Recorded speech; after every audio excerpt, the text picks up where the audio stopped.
जय श्री राम।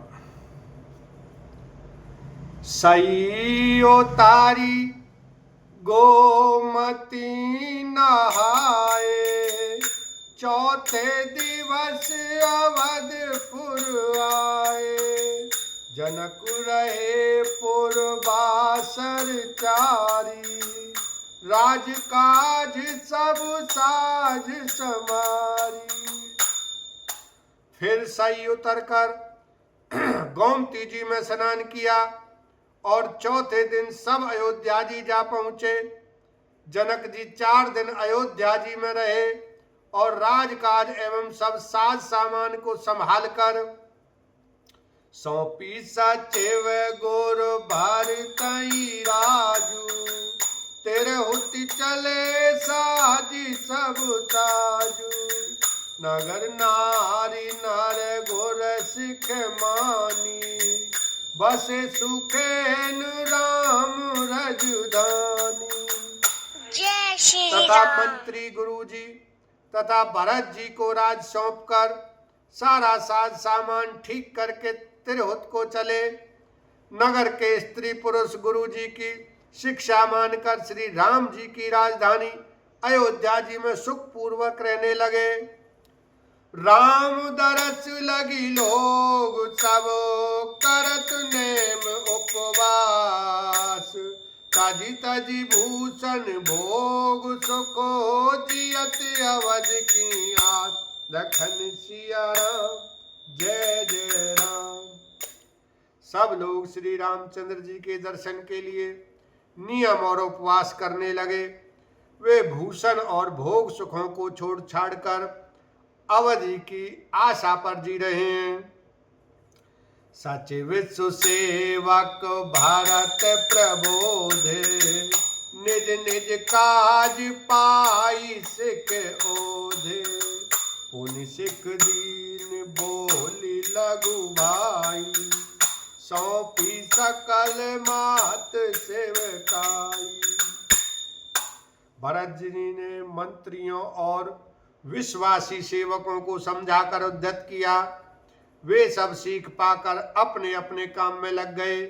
फिर छोटे भाई शत्रुघ्न जी को बुलाकर शिक्षा दी और सब माताओं की सेवा उनको सौंपी। भूसुर बोली भारत कर जोरे, करि प्रणाम भय विनय निहोरे। ऊंच नीच कारज बल पोचू, आय सुदेव न करव सकोचू। ब्राह्मणों को बुलाकर भरत जी ने हाथ जोड़कर प्रणाम कर अवस्था के अनुसार विनय और निहोरा किया कि आप लोग ऊंचा नीचा छोटा बड़ा अच्छा मंदा जो कुछ भी कार्य हो उसके लिए आज्ञा दीजिएगा, संकोच न कीजिएगा। परिजन पुरजन प्रजा बुलाए, समाधान कर सुवस बसाए। सानुज गे गुरु गेह बहोरी, करि दंडवत कैत कर जोरी। भरत जी ने फिर परिवार के लोगों को, नागरिकों को तथा अन्य प्रजा को बुलाकर उनका समाधान करके उनको सुख पूर्वक बसाया। फिर छोटे भाई शत्रुघ्न जी सहित वे गुरु जी के घर गए और दंडवत करके हाथ जोड़कर बोले, आयस होइत राहो चनेमा। बोले मुनि तन पुलक सपेमा, समुझव कैब करव तुम जोई। धर्म सारु जग होई तोई। आज्ञा हो तो मैं नियम पूर्वक रहूं। मुनि वशिष्ठ जी पुलकित शरीर हो प्रेम के साथ बोले, हे भरत, तुम जो कुछ समझोगे कहोगे और करोगे वही जगत में धर्म का सार होगा। सुनी सिख पाई आशीष बड़ी, गनक बोल दिन साधे। सिंहासन प्रभु पादुका, बैठारे निरुपाधि। लखन सिया राम जय जय राम। भरत जी ने यह सुनकर और शिक्षा तथा बड़ा आशीर्वाद पाकर ज्योतिषियों को बुलाया और दिन अच्छा मुहूर्त साधकर प्रभु की चरण पादुकाओं को निर्विघ्नता पूर्वक सिंहासन पर विराजित कराया। राम मात गुरु पद सिरुनाई, प्रभु पद पीठ रजाय सुपाई।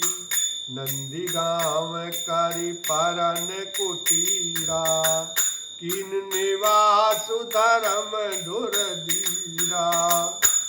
फिर श्री राम जी की माता कौशल्या जी और गुरु जी के चरणों में सिर नवाकर और प्रभु की चरण पादुकाओं की आज्ञा पाकर धर्म की धुरी धारण करने में धीर भरत जी ने नंदीग्राम में पर्णकुटी बनाकर उसी में निवास किया।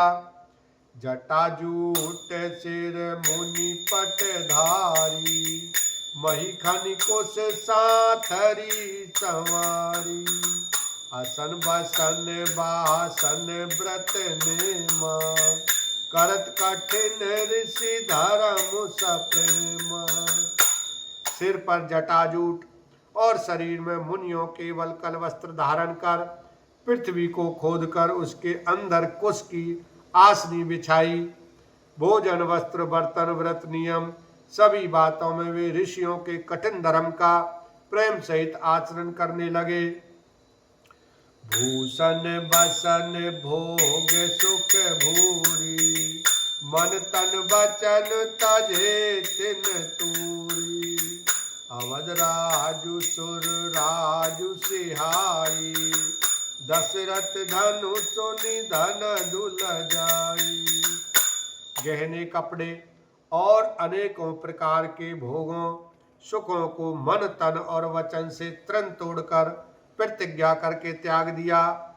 जिस अयोध्या के राज्य को देवराज इंद्र चाहते थे और जहाँ के राजा दशरथ जी की संपत्ति सुनकर कुबेर भी लजा जाते थे, तहीं पूर्वसत भारत बिनु रागा।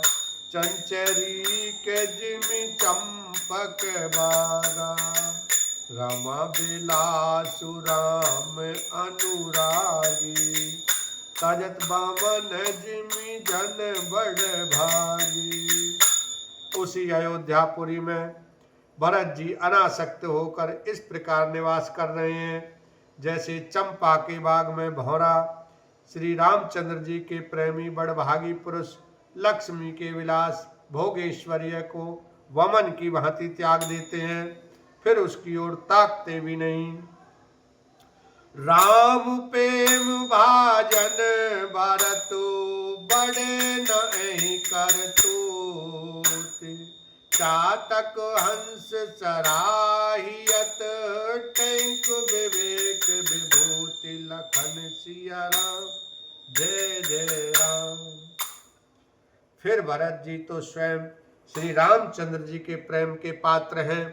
वे इस भोगेश्वर्य त्याग रूप करनी से बड़े नहीं हैं, अर्थात उनके लिए यह कोई बड़ी बात नहीं है। पृथ्वी पर का जल न पीने की, टेक से चातक की और नीर क्षीर विवेक की विभूति शक्ति से हंस की सराहना होती है। बोलो सियावर रामचंद्र की जय, उमापति महादेव की जय, भरत लाल की जय।